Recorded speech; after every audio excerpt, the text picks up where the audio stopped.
할렐루야. 주님을 찬양합니다.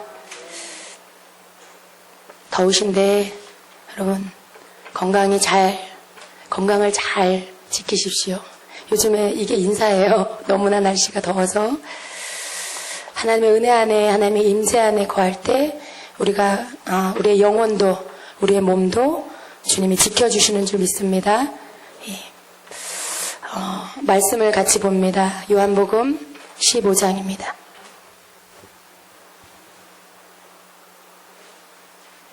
요한복음 14장, 죄송합니다. 요한복음 14장.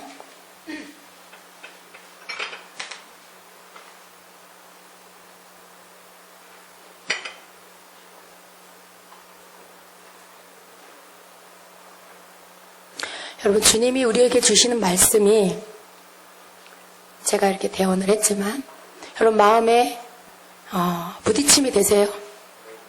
여러분 마음에 은혜가 되세요? 주님의 음성으로 들리세요? 아멘이에요. 우리가 주님의 말씀을 듣고 그리고 그 말씀, 특별히 그 말씀 가운데 나에게 하시는 말씀이 있을 거예요. 여러분 개인에게 하시는 말씀. 여러분이 그 말씀을 들을 때 확 와닿는 말씀. 하나님의 말씀을 듣고 있는데 내 마음에 확 와닿는 말씀. 그 말씀은 여러분에게 레마로 하시는 말씀이에요. 우리 모두에게 하시는 말씀이지만 또한 여러분 개인에게 하시는 말씀이에요. 그걸 이렇게 딱 붙잡으세요. 그리고 그 말씀을 적으시든지 기억을 외우시든지 그래서 그 말씀을 붙잡으세요. 그리고 그 말씀을 순종하세요. 그럼 여러분이 그 말씀으로 인한 축복을 받게 되실 것입니다. 여러분 그게 칭찬일 수도 있고 책망일 수도 있어요. 내 마음을 찌르는 그런 말씀일 수도 있어요. 찔림을 주는, 내 찔림을 주는 말씀일 수도 있어요. 그러나 하나님의 말씀은 우리로 하여금 상하게 하고 아프게 하는 그런 말씀이 아니라 내 마음이 아프기는 하지만 그 사랑 안에서 나를 깨우쳐 주시는 말씀 때문에 내 마음이 겸손해져요. 내 죄를 깨닫게 하실지라도 죄 때문에 수치심을 느끼는 게 아니라 주님 앞에서 나의 죄를 인정하고 회개할 수 있는 은혜가 와요. 여러분 그렇지 않습니까? 하나님의 음성은 그래요. 우리가 하나님의 음성을 들을 때 하나님의 음성은 우리에게 그런 축복을 가져다 줍니다. 누군가 사람이 여러분에게 당신은 이게 잘못됐고 이거 고쳐야 돼. 그러면 여러분 어떻겠어요? 좀 너나 잘해 그런 마음이 들겠죠. 예. 괜히 기분 나쁘죠. 그러나 주님의 음성은요. 나를 헤아리시고 나를 사랑하시며 그 은혜 안에서 나를 새롭게 다시 회복시키시고 고치시려는 하나님의 그 은혜가 있어요. 그 사랑이 있어요. 그 말씀 안에. 그게 말씀 안에 나에게 오기 때문에 내 마음을 만질 때에 거기에 내 마음에 깨달음이 오는 거예요. 내 마음에 하나님께 너무 죄송한 마음이 드는 거예요. 그래서 저절로 진심으로 하나님 앞에 회개하게 되는 거죠. 그럼 들으면서 기도하고 그게 같이 화답하는 거죠. 주님의 말씀이 나에게 들려오고 나는 그 말씀을 들을 때 찔려오는 내게 하신 말씀에 내가 기도로 마음으로 기도하며 화답하고 그리고 이게 주님과 내가 하나 되는 거예요. 여러분 어떤 게 하나님의 임재 안에 내가 머무는 거라고 생각하세요? 여러분이 입신에 들어가서 천국에 가는 거? 무엇이 주님의 임재 안에 우리가 들어가는 것입니까? 우리가 주님을 느끼는 거예요. 그분이 영이셔서 보이지 않지만 내 영이 그분을 느끼는 거예요. 내가 그분의 사랑을 느끼고 그분의 말씀 속에 깨달아지고 내가 그분 앞에서 내 자신을 보게 되고 그게 여러분 임재 안에 머물 때 나타나는 모습입니다. 그래서 우리가 임재를 사랑해야 하는 이유가 여기 있어요. 주님의 임재 안에 있어야 나 자신을 볼 수가 있습니다. 여러분 나는 나를 아는 것 같은데 나를 몰라요. 진짜 그래요 여러분. 때로는 어떤 사람은 나를 너무 높이 두고 잘못 봐요. 자기 자신을 너무 높은 곳에 두고 굉장히 괜찮은 사람이라고 스스로 막 그렇게 여겨요. 이걸 두 글자로 줄여 교만이라고 합니다. 그런데 또 어떤 사람은 자기를 너무 낮추어요. 막 거의 땅에 붙어 있어요, 자기가. 그래서 막 자기 자신을 막 정말 벌레보다 못한 이 죄인을 주님 사랑해 주시고, 예, 막 그렇게 자기를 막 땅에 거의 붙어 있는 존재처럼 하찮게 여기고, 무가치하게 여기고, 그런 사람이 또 있어요. 여러분, 그걸 겸손이라고 부르지 않습니다. 여러분, 그렇게 막 자기를 낮추고 아무것도 아닌 것처럼 여기고 자기를 막 가치 없게 여기는 게 사람들이 볼 땐 겉으로 보기에 겸손해 보일 수 있어요. 그러나 주님의 눈으로 볼 때는 그건 겸손이 아니에요. 그럼 그건 겸손이 아닙니다. 여러분, 너무 지나치게 자기를 낮춰버리는 거. 주님이 우리에게 주신 우리의 형상이 있잖아요. 주님이 우리에게 주신 우리의 형상이 있어요. 하나님의 형상대로 우리를 지으신 그 형상이 있어요.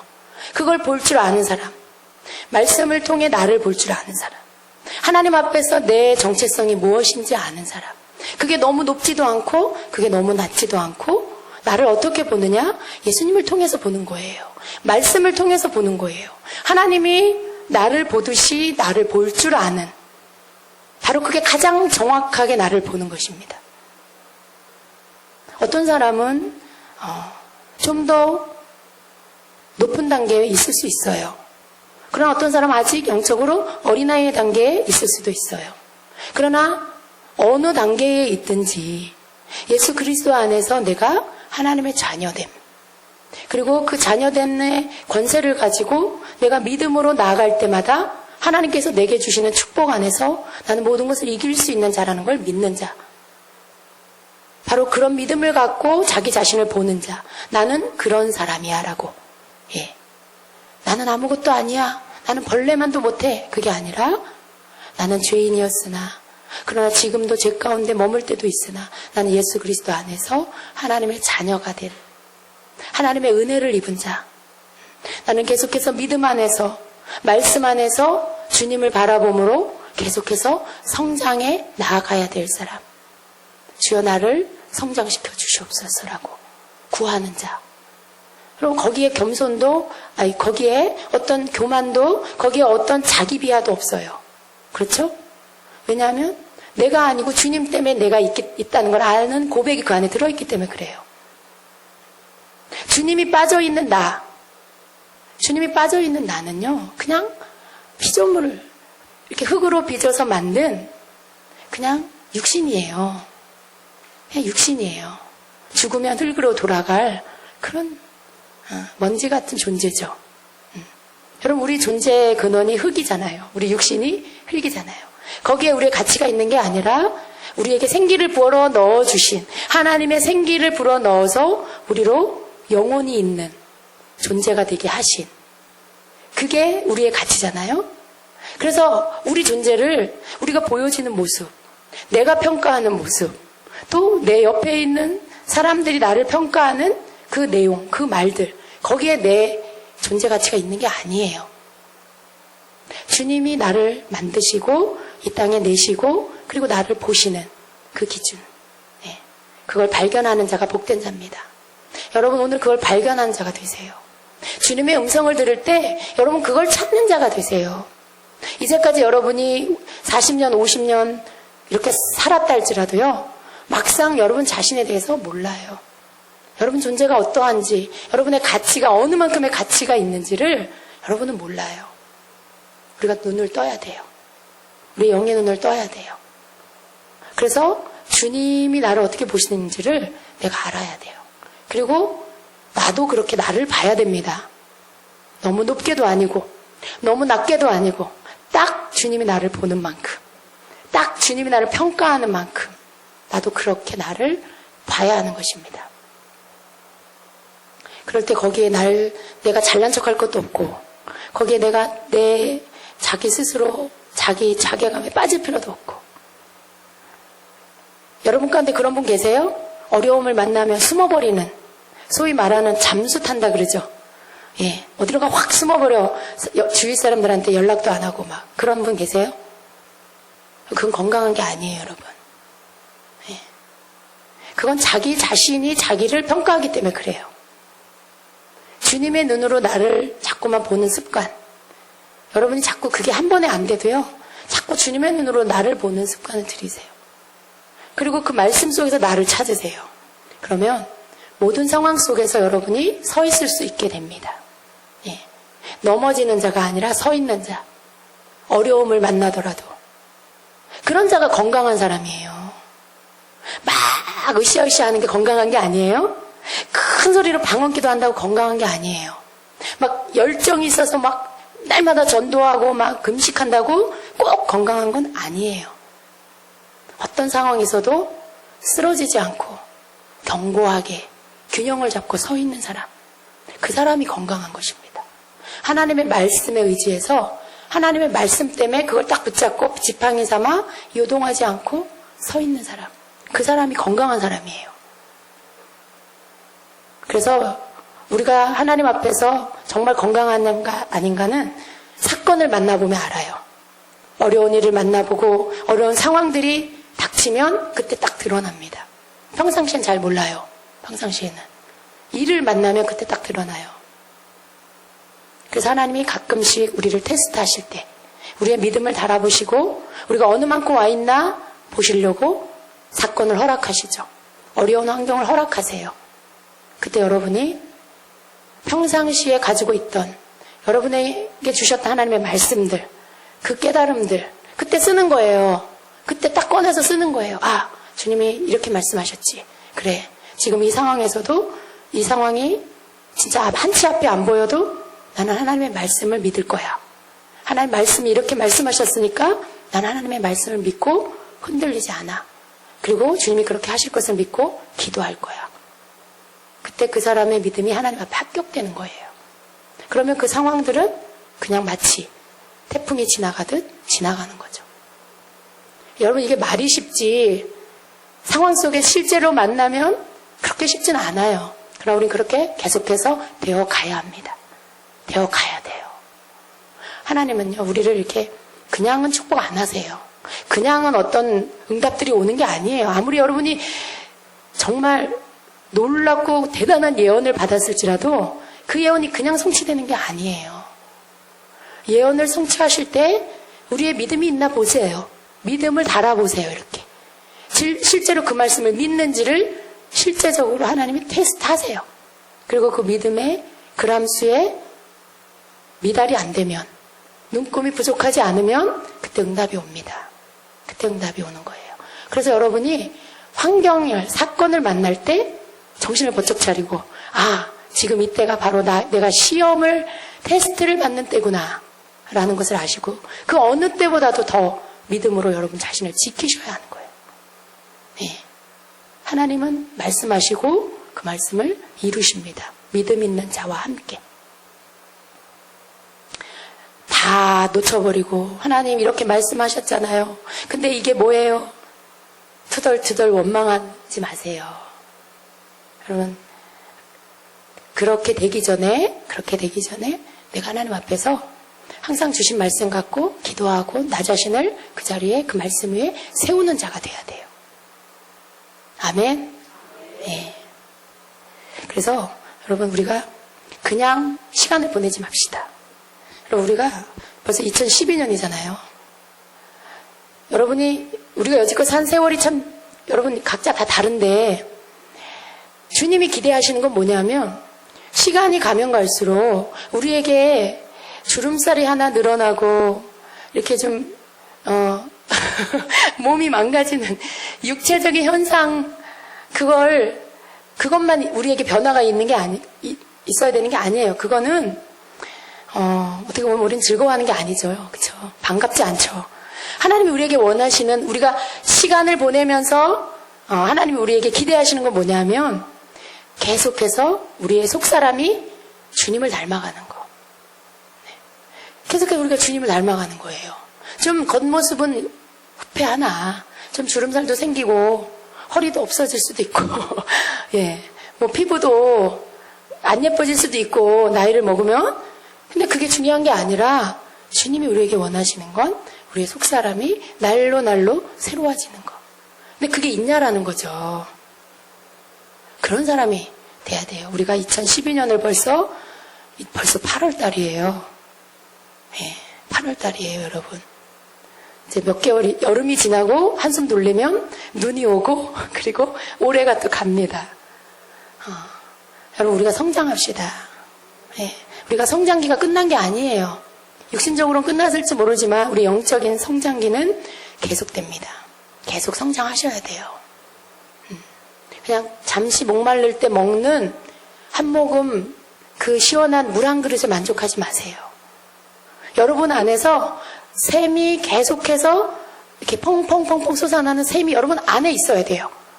그냥 어느 날 목말라서 갈급해서 어디 가서 집회 가서 한 모금 마시는 그 갈증 해소하는 한 모금의 생수로 만족하면 안 돼요. 여러분, 그게 여러분 안에서 계속해서 뿜어져 나오는 생수가 될 때 우리의 속사람은 계속 날로 새로워지게 되는 것입니다. 아멘. 네. 아멘, 아멘.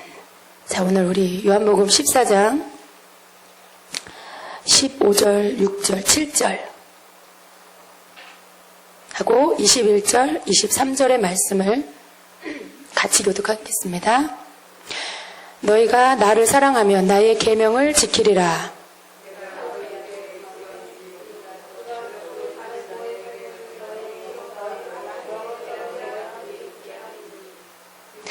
자, 여러 사람이 읽지만 한 사람이 읽는 것처럼 맞춰서 다시 한번 읽겠습니다. 시작.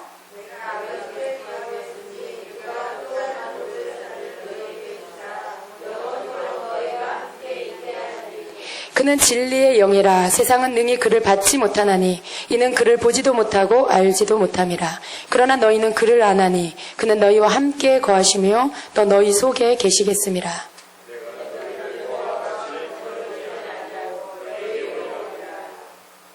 지금 18절 읽으셨죠? 21절, 23절, 24절 같이 읽습니다. 나의 계명을 지키는 자라야 나를 사랑하는 자니 나를 사랑하는 자는 내 아버지께 사랑을 받을 것이요 나도 그를 사랑하여 그에게 나를 나타내리라. 예수께서 대답하여 이르시되 사람이 나를 사랑하면 내 말을 지키리니 내 아버지께서 그를 사랑하실 것이요 우리가 그에게 가서 거처를 그와 함께 하리라. 24절 나를 사랑하지 아니하는 자는 내 말을 지키지 아니하니 너희가 듣는 말은 내 말이 아니요 나를 보내신 아버지의 말씀이니라. 아멘. 아멘. 오늘 예수님이 우리에게 주신 계명 그것과 그리고 예수님이 가시고 나서 우리에게 보내주신 또 다른 보혜사 성령님에 대해서 우리가 잠시 나눌 것입니다. 여러분, 우리가 읽은 이 요한복음 14장의 말씀은요, 예수님께서 십자가 지시기 전에 마지막 제자들과 만찬을 하시면서 하신 설교예요. 그러니까 가르침이에요. 제자들을 두시고 이제 십자가를 지시기 위해서 그것을 십자가의 죽음을 앞에 두시고 마지막으로 제자들에게 말씀해 주시는 그런 그 자리입니다.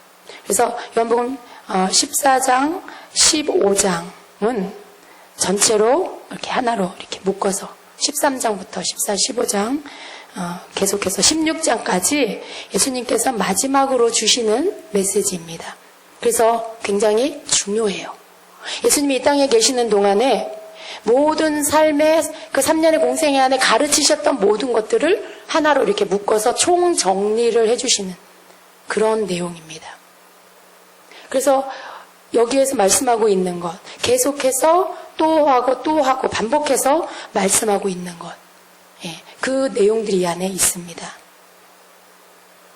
예수님이 십자가를 지시기 전에 이제 이 말씀을 하시면서 오늘 우리가 읽은 본문의 말씀처럼 많은 것 가운데 특별히 강조한 것이 뭐냐면 너희가 내 계명을 지켜라. 그리고 내가 가면 너희를 위해서 보혜사 성령을 보내주실 것이다. 그리고 그분이 너희를 모든 것 가운데 생각나게 하고 깨닫게 하고 인도해 주실 것이다. 그 말씀을 예수님이 해주십니다. 제자들은요, 근심이 가득했어요. 자기와 늘 함께하고 모든 것을 가르쳐 주시고 그랬던 스승인 예수님이 이제 자기들을 떠나가겠다라고 하실 때 제자들 속에는 두려움과 근심이 가득했습니다. 근데 예수님은 그들을 향해서 뭐라고 하시냐면 내가 떠나가는 게 너희에게 유익이다. 예. 요한복음 16장 7절에 보면은요, 그러하나 내가 너희에게 실상을 말하노니 내가 떠나가는 것이 너희에게 유익이라 말씀하세요. 왜 예수님이 떠나가는 게 제자들에게 유익일까요? 왜 예수님이 떠나가시는 게 우리에게 유익이 될까요? 제자들은 그 말을 이해할 수 없었습니다. 근데 예수님은 그렇게 말씀을 하세요. 예수님께서 주신 그 모든 말씀 가운데 우리가 읽은 이 본문의 이 말씀을 오늘 중심으로 잠깐 볼 건데요. 예수님은 여러 구절에서 계속 동일하게 너희가 나를 사랑하면 나의 계명을 지켜라. 또 나의 계명을 지키는 자라야 나를 사랑하는 자다 말씀하시고, 또 그 다음 절에 사람이 나를 사랑하면 내 말을 지킨다라고 말씀하시고, 계속 그 말씀을 하세요. 반복해서. 예수님이 주신 계명을 지키라는 것이 당부의 당부, 더 나아가서 명령이 됐어요. 근데 여러분, 우리가 우리의 계명을 지켜야 돼요. 그죠? 하나님의 말씀을 지켜야 되고 예수님 주신 계명을 지켜야 돼요.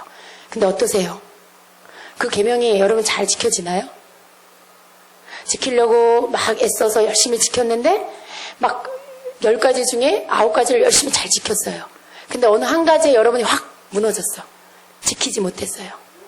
예, 그런 경우 있죠? 예, 그때 어떠세요, 마음이? 여러분의 마음에 오는 게 뭐예요? 예. 아, 내가 이걸 못 지켰구나. 아, 내가 하나님 앞에 범죄했구나. 그리고 내가 죄지면 안 되는데. 어떤 그런 죄책감과 하나님께 대한 미안함과 그리고 죄로 인하여 오게 될 어떤 그 결과들에 대한 두려움. 여러 가지 것들이 여러분의 마음에 오게 될 거예요. 근데 분명히 우리 모두가 경험하는 게 뭐예요? 계명을 알고 말씀을 알고 그런데 그 말씀이 열심히 알아서 그 말씀대로 지키려고 하는데 때로 그 말씀이 지켜지지 않는다라는, 그게 우리의 현실이라는 거죠. 네. 서로 사랑해라 너무 잘 알아요. 근데 나를 막 괴롭히는 남편을 보면 여러분 이렇게 겉으로는 아니어도 속으로 어떤 때 미워한 마음이 들죠. 네. 그리고 다른 사람에 대해서도 여러분 원수를 사랑해라 그랬는데 그 말씀이 원수를 사랑하게 되나요? 사랑해야 되는 건 아는데 사랑이 안 될 때가 더 많아요. 여러분, 우리가 하나님의 계명을 안다라는 것이 우리로 하여금 하나님의 계명을 지키게 하는 것은 아니더라는 거예요. 하나님의 십계명을 우리가 달달달 외운다라고 해서 그 계명대로 우리가 사라지는 것이 아니더라는 거죠. 그런데도 불구하고 하나님의 말씀대로 우리가 살으라고 성경은 우리에게 명령하십니다. 하나님의 말씀이 우리에게 그것을 요구해요. 그래서 우리는 그렇게 살아야 합니다. 근데 여러분, 우리가 하나님의 계명을 먼저 아는 게 필요합니다. 계명을 알지 못하는데 어떻게 계명을 지키겠어요? 그죠? 계명을 알지 못하면 우리는 하나님 앞에서 하나님을 믿는다, 예수님을 믿는다 하지만 우리는 방종한 사람이 될 수밖에 없어요. 하나님이 하라는 것이 무엇이고 하나님이 하지 말라는 게 무엇인지를 우리가 알아야 돼요. 그래야 무엇을 해야 되고 무엇을 하지 말아야 하는지, 우리가 무엇을 힘써 나를 쳐서 복종해야 하고 무엇에 내가 절제하고 하지 말아야 할 것들을 하지 말아야 하는지를 우리가 아는 것입니다. 그래서 말씀을 알고 계명을 알아야 돼요. 그런데 우리가 그 계명, 근데 이제 이런 경우가 있어요, 여러분. 우리가 하나님의 계명을 알아야 됨에도 불구하고 심지어는 어떤 성도들이 많냐 하면 하나님의 말씀을 잘못 아는 거예요. 십계명은 구약의 법이다. 이제는 더 이상 우리가 그 말씀을 굳이 지킬 필요가 없다. 여러분 가운데 혹시 그렇게 알고 계시는 분이 계세요? 아니죠? 여러분, 십계명은 우리가 지켜야 될 계명이에요. 그 계명은 구약의 법이라 우리가 더 이상 지키지 않아도 되는 게 아니라 우리가 그 말씀을 준행해야 됩니다. 근데 많은 성도들이요, 구약의 법이니까 우리가 더 이상 지키지 않아도 돼. 예수님이 오셨기 때문에 우리는 이제 율법에 자유해. 우리는 이제 더 이상 율법을 지키지 않아도 돼. 이제는 계명을 안 지켜도 돼. 그래요. 근데 그 말씀이 맞는 것 같기도 한데 맞지 않아요. 예수님은 뭐라고 말씀하셨습니까? 내가 율법을 폐하러 온 것이 아니라 율법을 완성하러 왔다. 율법의 1.1획도 다 떨어지지 않고 다 이룰 것이다 라고 말씀하셨어요. 마태복음. 근데 많은 성도들이 말씀을 잘못 알고 있어서 지키지 않아도 된다라고 하는 거죠. 근데 여러분, 예수님이 오셨기 때문에 하나님의 주신 계명을 지키지 않아도 된다라는 것은 정말 잘못 아는 거죠. 예수님이 우리에게 주신 계명은 뭘까요? 세 계명. 예. 서로 사랑해라. 하나님을 사랑하고 내 이웃을 내 몸과 같이 사랑해라. 그 말씀이에요. 근데 그 말씀의 구체적인 내용이 무엇이냐면 바로 마태복음 5장에서 7장까지의 말씀이에요. 그 말씀을 한번 제가 여러분에게 읽어드릴게요. 자, 마태복음 5장 21절부터 옛사람에게 말한 바 살인치 말라. 여러분, 살인치 말라는 계명의 10계명에 있는 말씀이죠. 예. 살인치 말라. 누구든지 살인하면 심판을 받게 되리라 하였다는 것을 너희가 들었으나 나는 너희에게 이르노니. 나는 너에게 이른다라는 건 무슨 말씀이에요? 예수님이 우리에게 주시는 세 계명이다라는 거죠.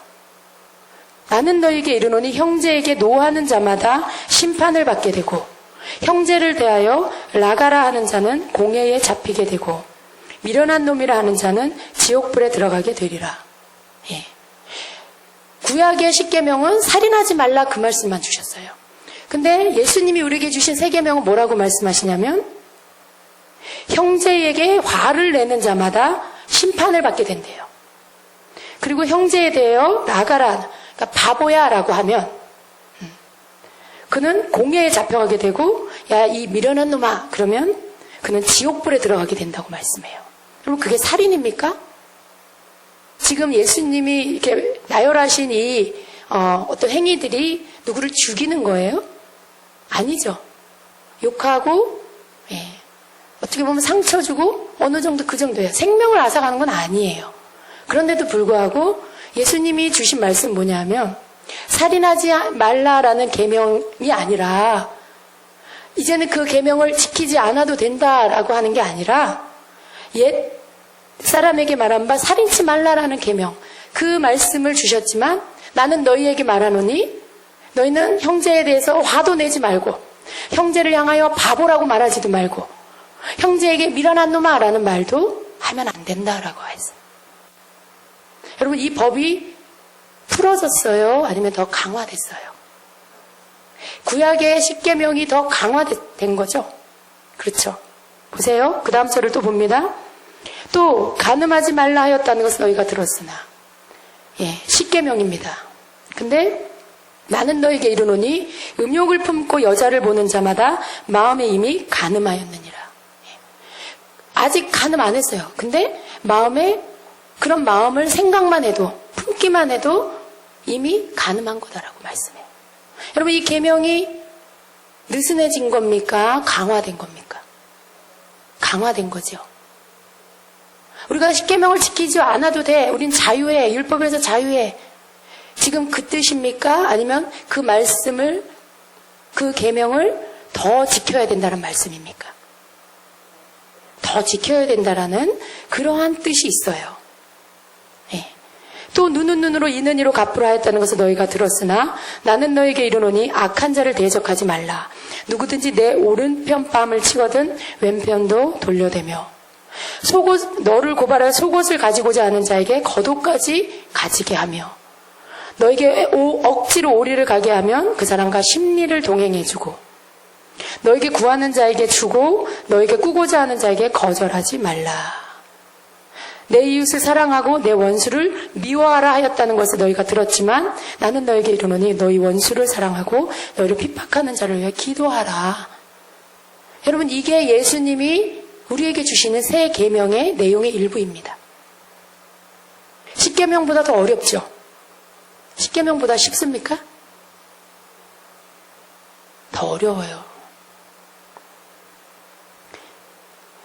예수님이 우리에게 주신 계명은 다 통틀어서 이 계명의 전체를 묶어서 말하면 하나님을 사랑하고 내 이웃을 내 몸과 같이 사랑하라는 말씀이에요.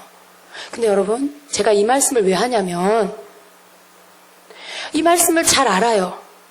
날마다 이 말씀을 읽어요. 마태복음 5장에서 7장까지 아침과 저녁으로 읽어요. 여러분, 그런 사람 여러분 있으세요? 이 말씀을 읽고 외우고 이 말씀대로 살라고 열심히 노력을 해요. 근데 여러분, 이 말씀대로 못 살 때가 더 많아요. 못 살 때가 더 많다라는 것은 이미 이 말씀을 지킬 의지가 없다라는 게 아니라 적어도 이 말씀을 알고 지켜 행하려고 열심히 노력하며 1년쯤 지나면 사람이 어때야 될까요? 여러분, 학원을 1년 다니면 어떨까요? 열심히 영어학원을 1년을 다니면 아마 영어를 할 줄 알게 되겠죠. 우리가 이 말씀을 열심히 알고 외워서 1년쯤 지나면 어떠해야 될까요? 적어도 이 말씀을 한 90%는 다 준행할 수 있어야 되지 않을까. 그죠? 근데 어때요? 잘 안 돼요. 잘 안 되는 게 사실입니다. 근데 많은 성도들이요, 이 말씀을 스스로 열심히 지키려고 하다가 말씀대로 안 되는 자기 자신 때문에 두 가지 부류가 나타나요. 하나는 죄책감에 빠지는 거예요. 계속해서 죄에 넘어지다가 죄책감에 빠져요. 하나님을 막 두려워해요. 하나님이 나를 심판하실까봐, 징벌하실까봐 막 두려워 죄책감에 빠져요.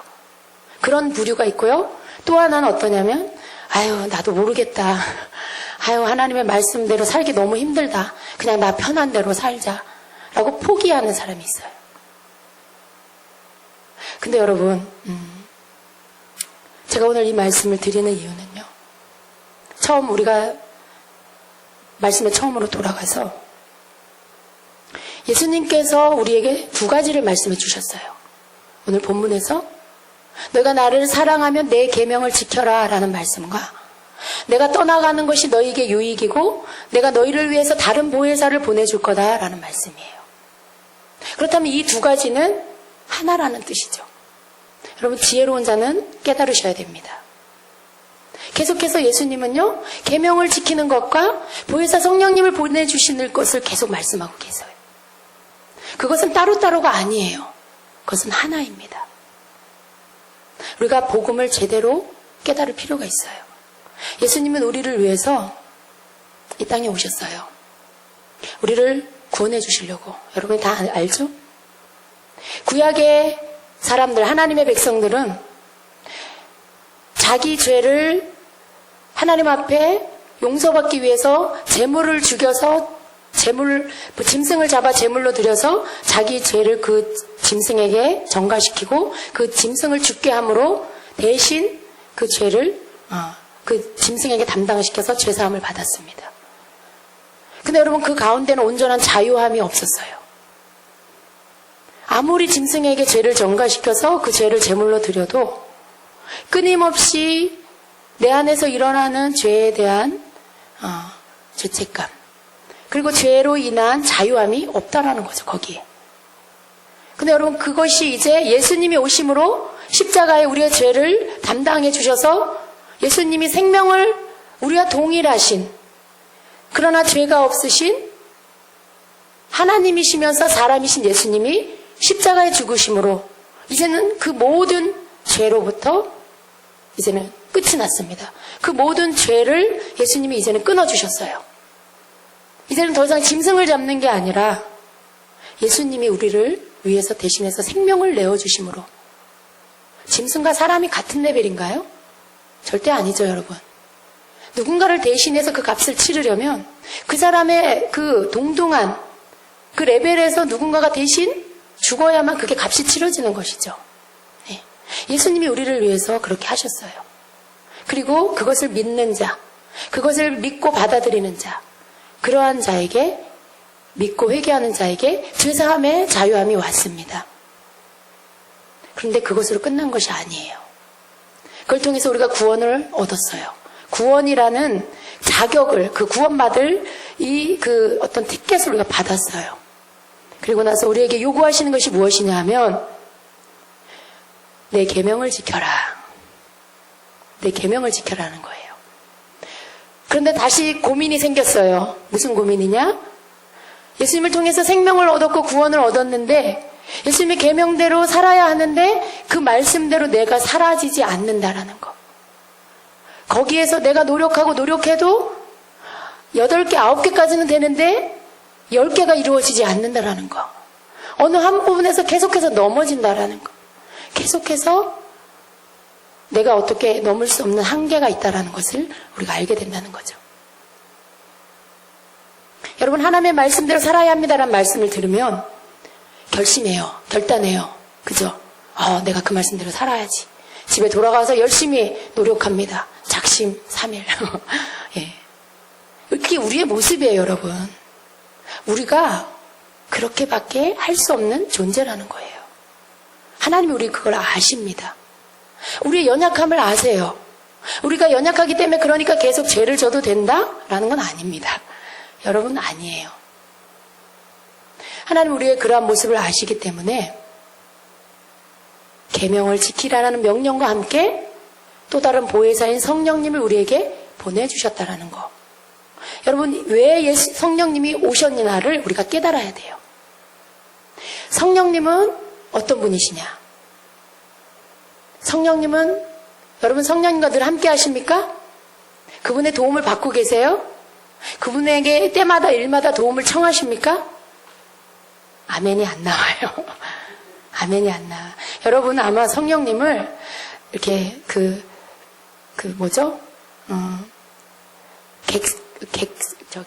객실에 손님을 모셔두는 방, 게스트룸에다가 성령님을 딱 모셔놓고 거기에 가만히 이렇게 계시라고, 아무것도 안 하셔도 된다고 하시면서 그냥 잘 그 방에다가 모셔놓고 밖에서 문을 딱 닫아놓고 절대 나오지 못하게 그렇게 하고 계시는 분이 많을 거예요.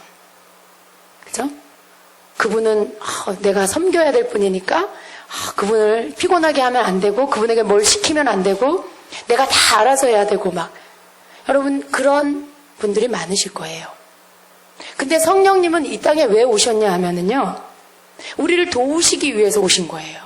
우리를 도와서 우리가 어려운 일을 만나고 우리의 삶 속에 우리의 상담자가 되시고 우리의 조력자가 되시고 우리의 변호사가 되시고, 그렇게 하시기 위해서 우리 보내심을 받은 그런 분이세요.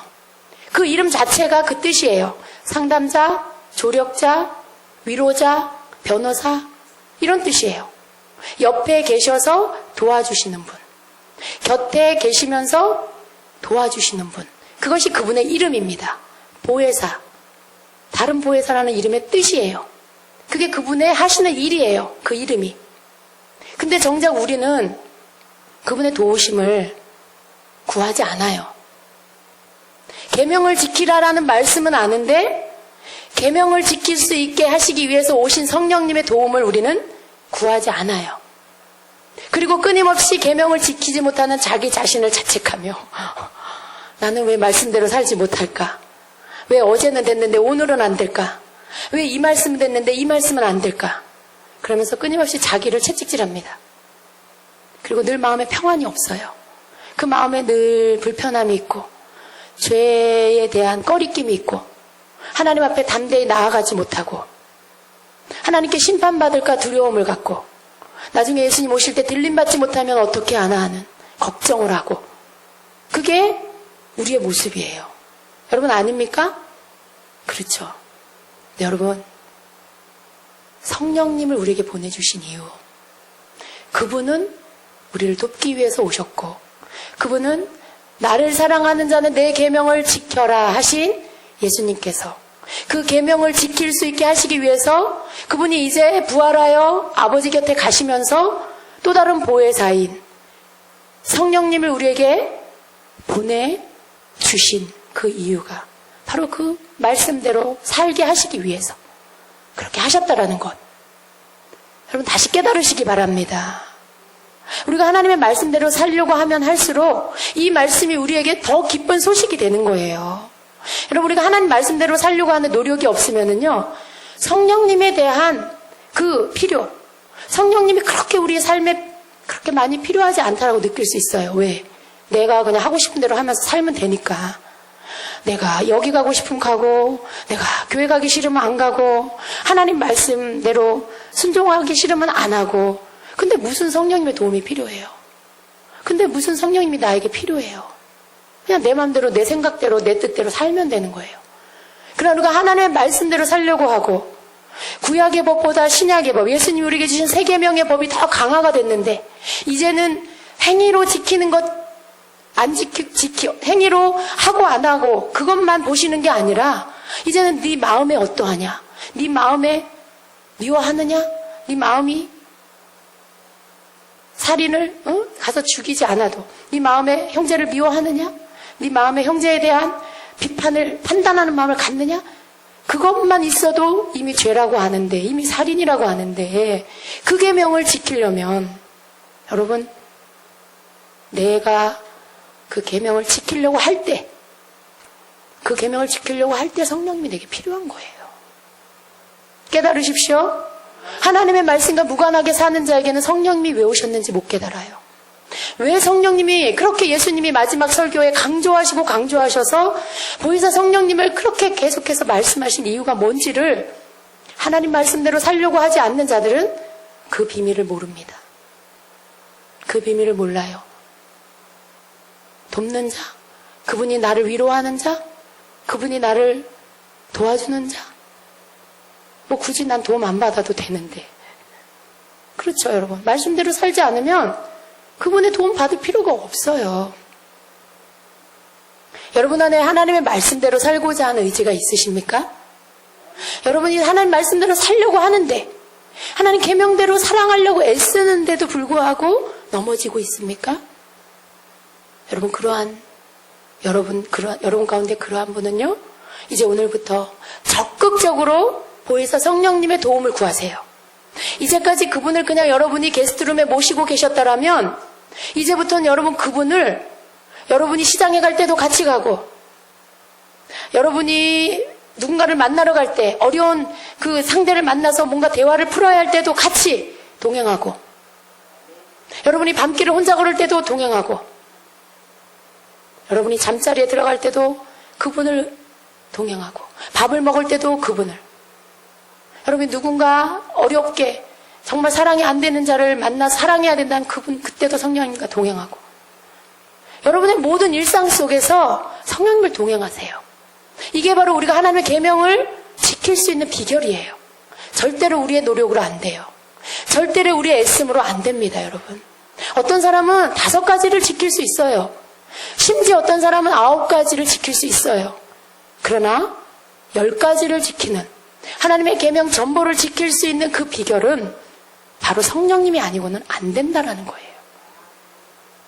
그래서 우리에게는 보혜사 성령님이 절대적으로 필요합니다. 그분의 노력, 그분의 도움 없이는 절대로 우리는 하나님의 말씀대로 살 수가 없어요. 여러분의 마음 안에 한 번도 우리가 읽은 마태복음 5장의 이 세계명에 결격되지 않은 자, 하나도 나는 여기에 걸리지 않고 다 지켰다라고 하는 자 있으시면 손 들어보세요. 없지요? 없어요. 하나님이 우리를 몰라서 이 계명을 주신 게 아니에요. 예수님이 우리의 그 연약함을 몰라서 너희가 이렇게 지키라, 옛사람의 말한 바 살인하지 말라 했지만 너희는 바보라고도 부르지 말고 미련한 놈이라는 말도 하지 말아라. 그걸 우리가 지킬 수 없는 걸 너무나 잘 아세요. 예수님이 너무나 잘 아세요. 왜 모르시겠어요? 3년 동안 제자들과 함께 하시면서 그 제자들이 얼마나 육신적이고 얼마나 나약하고, 그렇게 주님이 베푸시는 기적을 보면서도 또 인간적인 생각을 하고, 금방 오병이의 기적을 보고 와서도 예수님이 바리새인의 누룩과 떡을 조심해라 그러니까 그 말이 무슨 말인지 깨닫지 못하고 실제로 먹는 그 떡을 안 챙긴 거 생각하고 있는 그 아둔한 제자들을 다 겪으셨잖아요. 예수님 우리를 너무나 잘 아세요. 그런 우리를 향해서 마음의 법까지 지키라고 하시는 그 이유는요, 우리가 그것을 지킬 수 있는 것을 이미 베풀어 주셨기 때문에 그렇다라는 것입니다. 바로 보혜사 성령님. 보혜사 성령님. 그분은 이미 오셨어요. 그분은 이미 여러분 안에 계십니다. 그분은 이미 우리 곁에 계세요. 근데 그분이 너무 할 일이 지금 없으세요. 그분이 너무 심심해 하세요. 그분이 여기 우리에게 보내주신 그 목적을 이루셔야 되는데, 그래서 하나님의 뜻을 이루셔야 되는데, 우리가 그분을 너무 그냥 아무 일도 하지 않게 그냥 옆에 서 계시게만 하고 있어요. 심지어는 그분을 떠나가게 하는 분도 있어요. 그분을 떠나가게 하는 분. 어떤 분인가요? 여러분, 우리가 그분을 내 곁에, 내 안에 영원히 계시게 할 수도 있지만, 그분을 떠나가게 할 수도 있어요. 로마서, 우리가 하나만 보고 마치겠습니다. 로마서 8장, 로마서 8장, 5절의 말씀은요, 육신을 따르는 사람들은 육신의 일들을 생각하나 성령을 따르는 사람들은 성령의 일들을 생각하느니라. 제가 한글 킹제임스 버전으로 여러분에게 읽어드렸어요. 여러분, 육신을 따르는 사람들은 육신의 일을 생각하고 성령을 따르는 사람들은 성령의 일을 생각한다는 말씀이에요. 육신의 일을 생각하는 사람은 성령님을 따를 수가 없어요. 성령님을 내 곁에 머물게 할 수 있는 방법은 성령의 생각을 하고 성령을 따르는 거예요. 성령님의 성령이 주시는 생각을 내가 늘 품는 거죠. 하나님의 말씀대로 살려고 하는 마음을 늘 갖는 거죠. 그게 바로 성령님이 내게 머물게 하는 비결입니다. 그러나 육신의 일을 생각해. 영의 일을 생각하지 않고 항상 육신의 일을 생각하고 육신의 일을 따라가고, 그런 사람들은 성령님이 그 곁에 머물 수가 없어요. 그런 사람은 성령님이 그 사람 곁을 떠나가시는 거죠. 그 나머지, 여러분, 우리가 하나님의 말씀대로 계명대로 살려고 하고, 그 말씀에 순종하려고 하고, 그 말씀에 나를 쳐서 복종하려고 하는 의지를 가진, 그래서 그것을 힘써 애쓰는 자의 모두에게는 바로 성령님이 우리와 함께 하셔서 그분이 우리로 하여금 하나님의 계명을 지킬 수 있게 하십니다. 우리 로마서 8장 3절 4절을 제가 읽어드리겠습니다. 율법이 육신을 통하여서는 연약하여 할 수 없는 것을 하나님께서 죄 때문에 자신의 아들을 죄 있는 육신의 모양으로 보내 그 육신의 죄를 선고하셨으니, 여러분, 이 말씀이 굉장히 어렵게 들릴 수가 있어요. 근데 이 말씀 무슨 뜻이냐면, 율법이, 하나님 우리에게 율법을 주셨어요.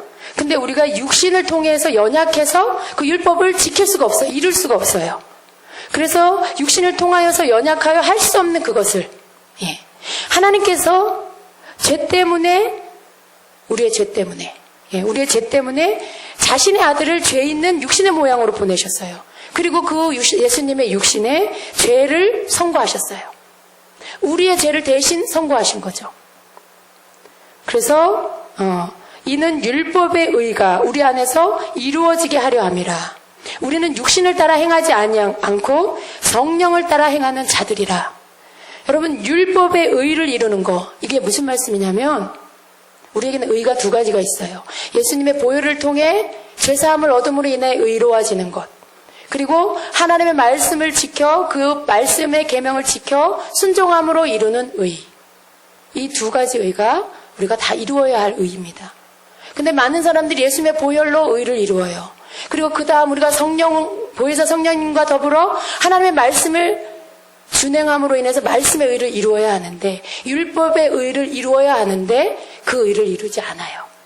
왜냐하면 성령님을 의지하지 않기 때문에, 하나님의 말씀대로 순종하려는 의지가 없기 때문에. 그런데 오늘 뭐라고 하십니까?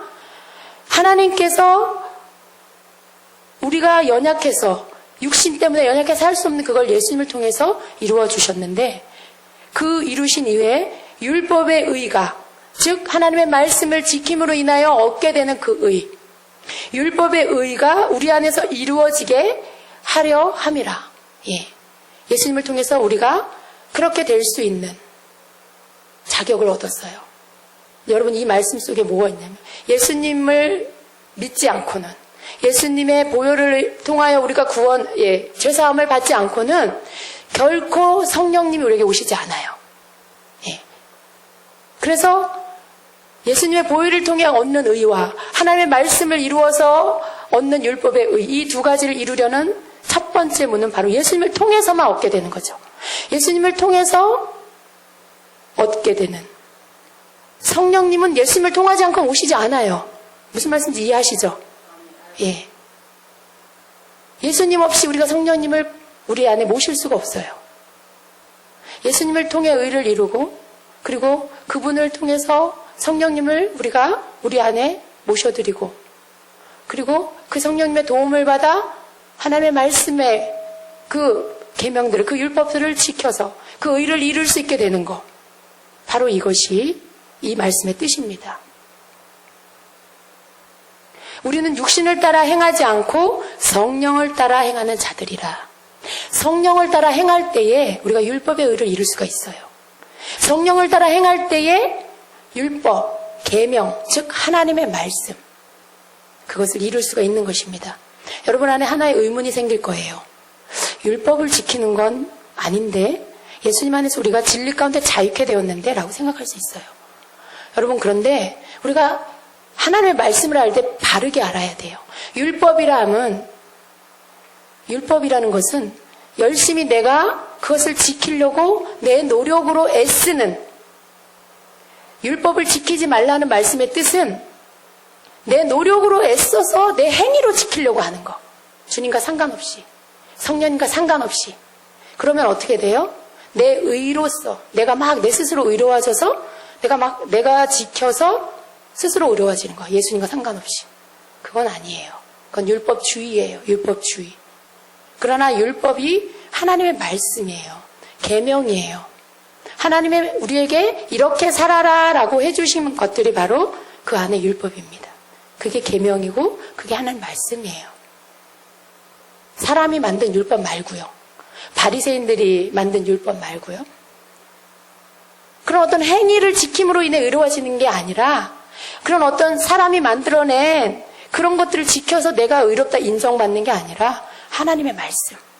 그 말씀의 근원은 뭐예요? 결국은 살인하지 말라, 간음하지 말라, 도적질하지 말라, 이 모든 말씀의 그 내용의 핵심이 뭐예요?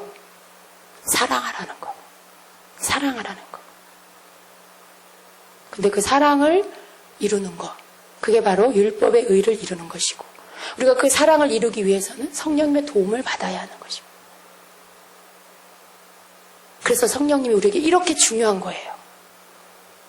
하나님의 말씀대로 살려고 하다 보니까 너무 힘들어요. 너무 힘들어요. 그 어느 때보다도 성령님이 필요해요.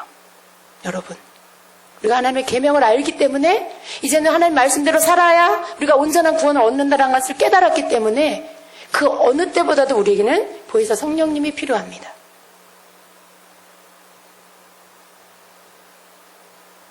성령의 도움을 받읍시다. 성령과 함께 합시다. 성령을 따르는 삶을 삽시다. 이 말씀과도 같이 육신을 따라 행하지 않고 성령을 따라 행하는 자들이 됩시다. 그게 바로 하나님의 말씀을 이룰 수 있는 오직 한 가지 길입니다. 하나님은 우리 스스로 행동으로, 우리의 행위로 의롭게 될 수 없다는 걸 너무나 잘 아세요. 만일 그런 생각을 갖고 있는 자가 있다면 굉장히 어리석은 사람이에요. 우리는 우리 스스로 의로워질 수 없습니다. 우리가 무엇을 지킨다라고 해서 그걸로 의로워지는 게 아니에요. 우리가 하나님의 은혜에 감사해서, 그 사랑에 감사해서 하나님 말씀대로 내가 살아야지. 내가 하나님의 은혜에 보답해야지. 내가 나에게 생명을 주신 하나님 마음을 아프게 하지 말아야지. 나를 살려주신 하나님의 말씀에 순종해야지. 그게 우리가 하나님의 말씀을 준행하는 이유예요. 동기가 돼야 되는 거예요. 그 동기가 아니라 내 스스로 나 좀 의로워지려고, 죄 없는 자가 돼보려고 스스로 뭔가를 막 지키려고 하는 거 자신의 의예요. 바리새인의 의예요. 사람에게 보이는 의예요. 그걸로 구원받지 못합니다. 그걸로 의로워지지 않아요. 우리에게 보내주신 보혜사 성령님을 통하여 우리가 할 수 없는 그것, 율법의 의를 이루는 그것, 하나님의 계명을 온전히 이루는 그것을 우리가 이루어 갑시다. 성령님은 우리에게 예수님과 동일한 분이에요. 또 다른 보혜사. 예수님이 이 땅에 계실 때에는 그분이 우리의 보혜사셨어요. 예수님이 이 땅에 계실 때 그분이 계시는 곳에 모든 가르침이 있었죠. 그러나 또 다른 보혜사 오셔서 예수님이 안 계신 그 빈자리, 그분이 동일한 분이에요. 단어의 뜻이 어떤 다른 종류의 보혜사가 아니고 같은 종류의 예수님의 심정을 그대로 갖고 예수님의 가르침을 그대로 예수님을 드러내주는, 예수님의 말씀대로 살 수 있게 해주는 바로 그분이십니다. 그 또 다른 보혜사가 우리에게 와 계세요. 하나님의 말씀대로 살 수 있도록 하시기 위해서. 아멘. 제가 강조하고 또 강조합니다. 너무나 중요하기 때문에 그래요. 우리의 노력이 아니라 하나님의 은혜 가운데 성령의 도우심으로 우리가 하나님의 말씀을 이루어가는, 하나님의 말씀을 준행해가는 저와 여러분 되시기를 축복합니다. 여러분 우리 그렇게 합시다. 오늘 집으로 돌아가면서부터 여러분 성령님을 찾으세요. 성령님 저를 도와주셔야 돼요. 성령님 전 주님 하나님 말씀대로 살 거예요. 제가 말씀을 떠나려고 할 때 저를 막아주세요. 제가 하나님 말씀에 순종하기 싫어할 때 제 마음을 돌이켜주세요. 제 속에 하나님의 사랑을 부어주세요. 계속 그분의 도움을 구하세요. 하나님 뜻대로 살려고 하는 그걸 그분에게 계속 도와달라고 요청하세요. 어린아이가 되세요? 다 할 수 있어요.